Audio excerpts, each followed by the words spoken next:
Hey guys, welcome back to another video of fossils and archaeology, and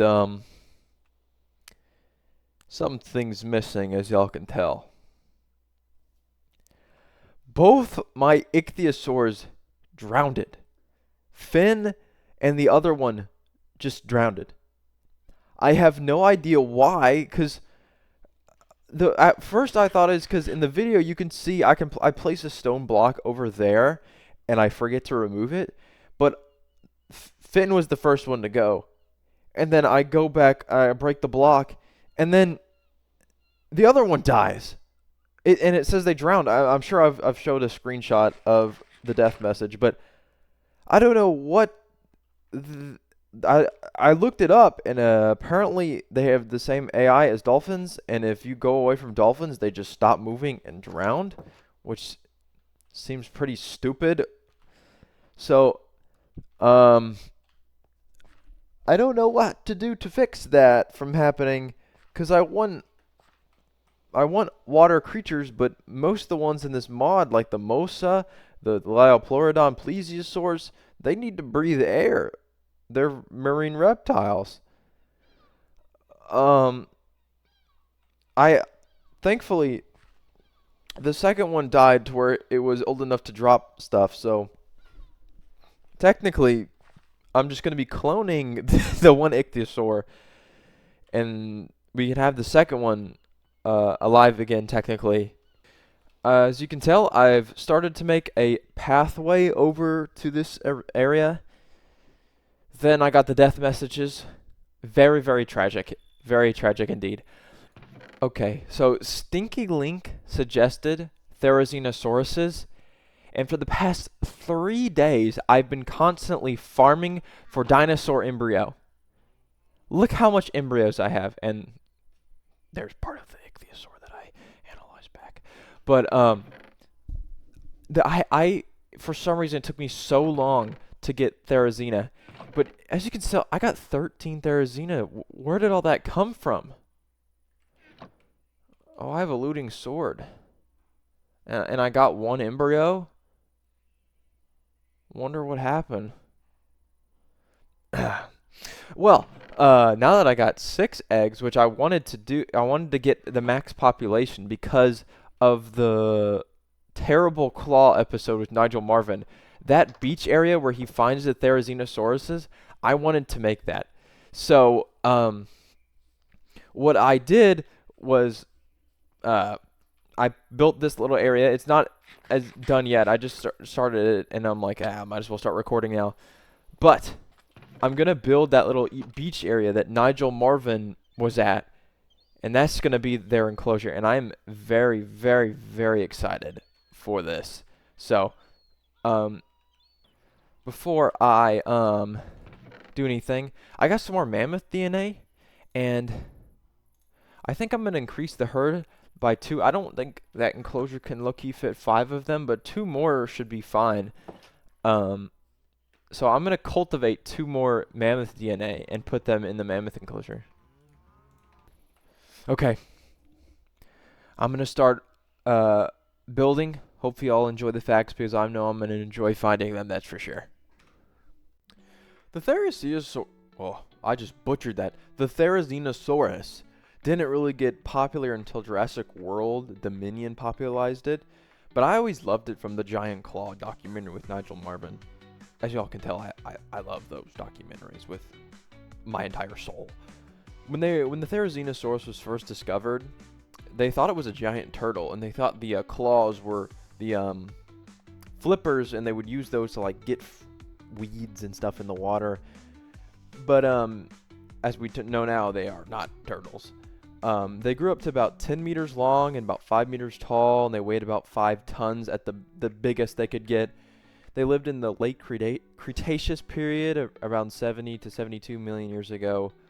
Their most famous aspect of them is just their massive claws, which they could get to about a meter long, just the claw, as you can see here.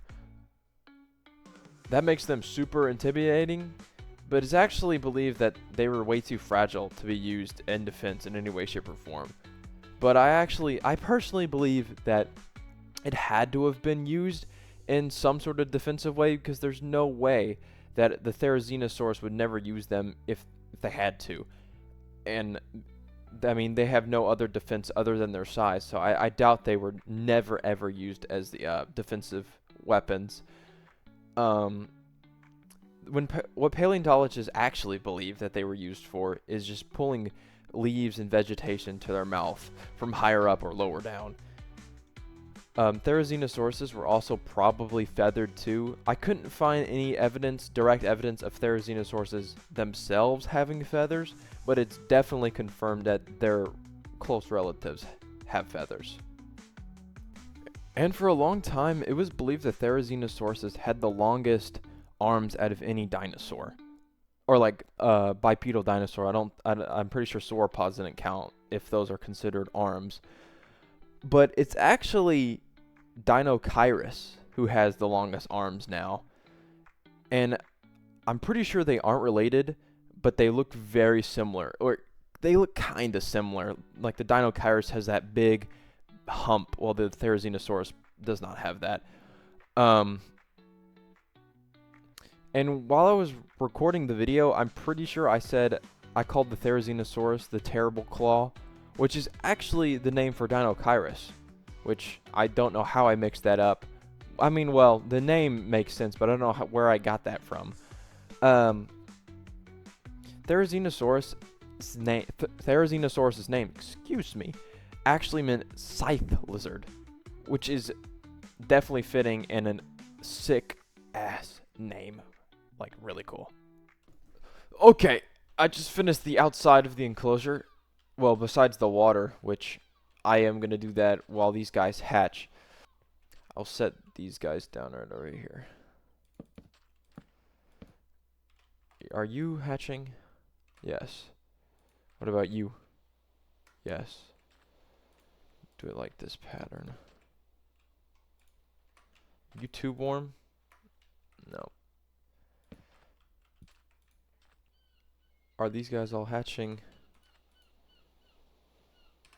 Yes. So let me put those torches like that. Alright. So while these guys hatch, I'm going to fill up this water and feed their feeder. Fill up their feeder. Holy crap. There are so many of them. I'm going to make sure all these guys eat. Are you full? You're not eating anything. They can eat. They are so happy. Look at the face. You're fed. You're fed. I guess they all ate, which is awesome. Oh, yeah. This is perfect. Except for this guy. This is going to be water, man. Can you back up this way? Look how cute they are. I don't think they can get out, right? Oh, this is fenced off. Okay. We're good. Back to filling up the water. All these. Look at them run around. Okay, of course they stop. Okay. They stop running around whenever. I don't know why they keep facing the thing like that. Interesting. Well, back to filling up the water.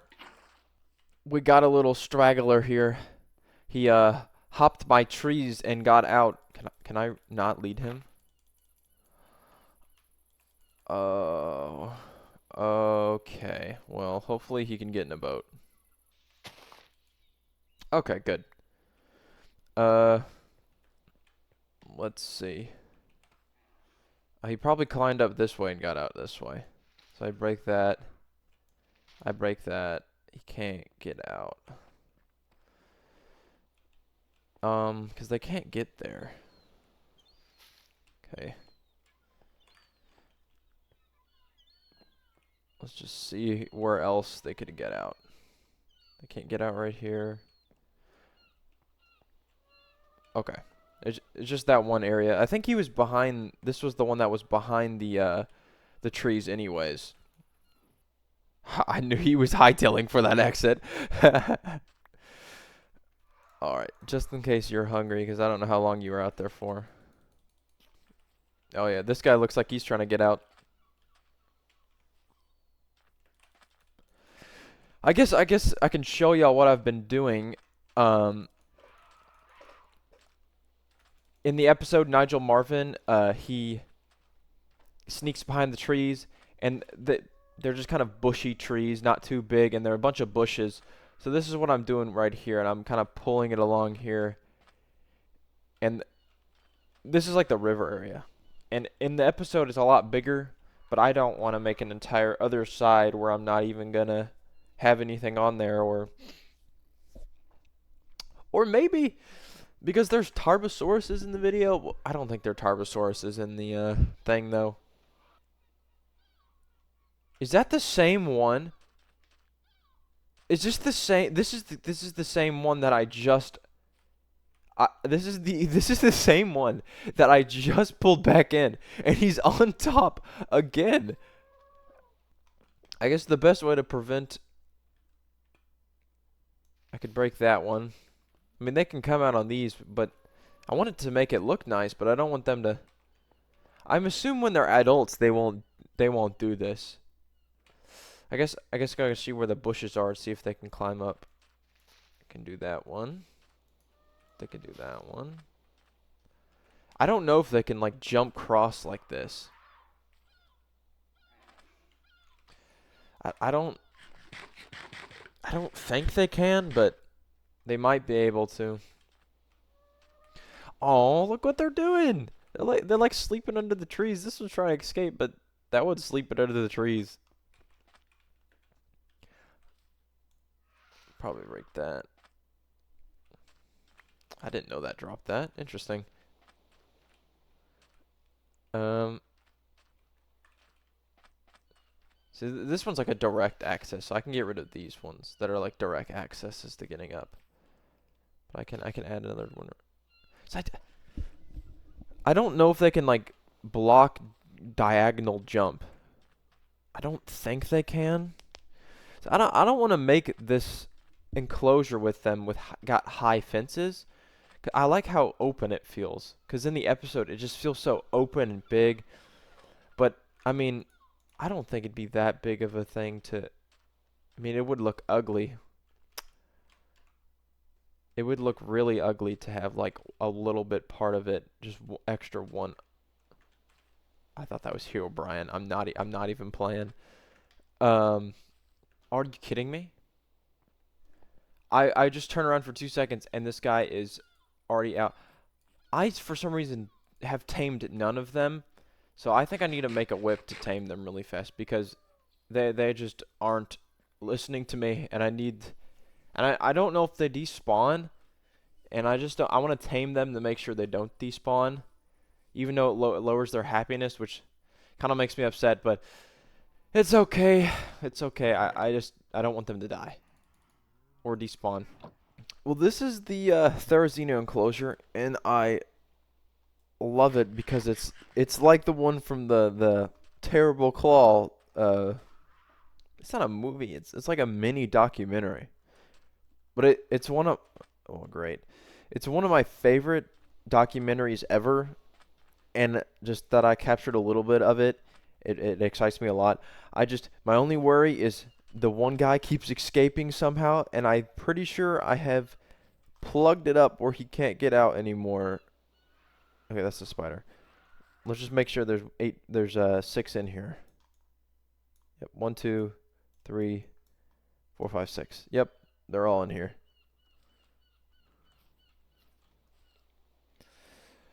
And I can't wait till they're all grown up. But before I end the episode, I'm going to go grab those 2 mammoth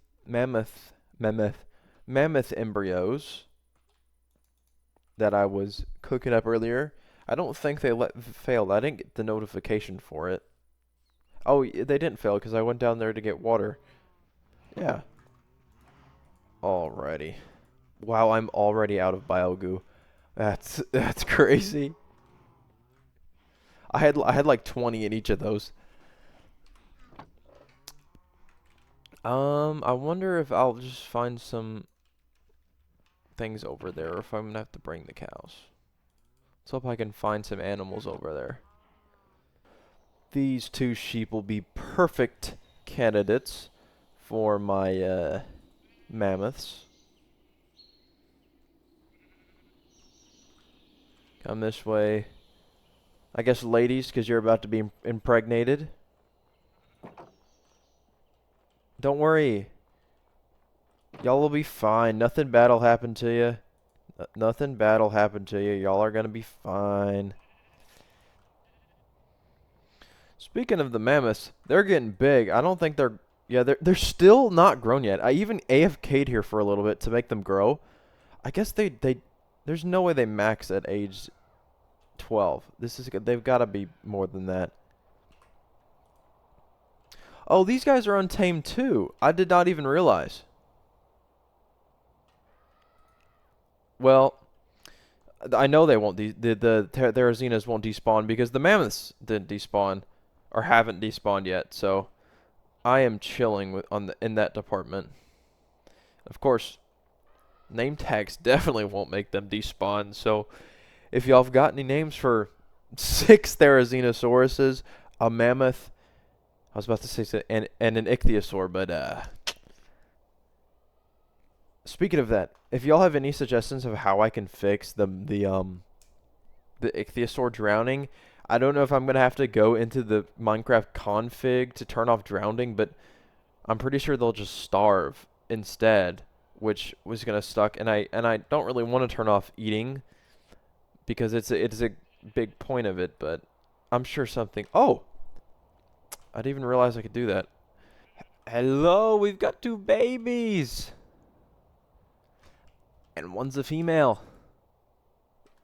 Man, 3 males and 1 female. That's not how regular herds, but that's how my herd is. And I don't think, because the max population is 15, doesn't matter the gender. All right.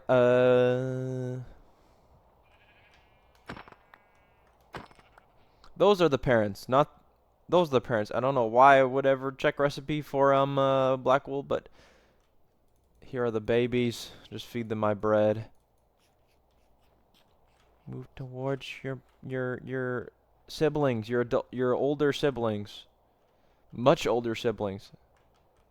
And if y'all want to name any of these mammoths too, we've got a female mammoth. So, and the other 2 are male. So if any of y'all want to name any of them, I hope y'all enjoyed the video. And again, any suggestions, I would absolutely love to do them. I'll see you in the next one. See ya.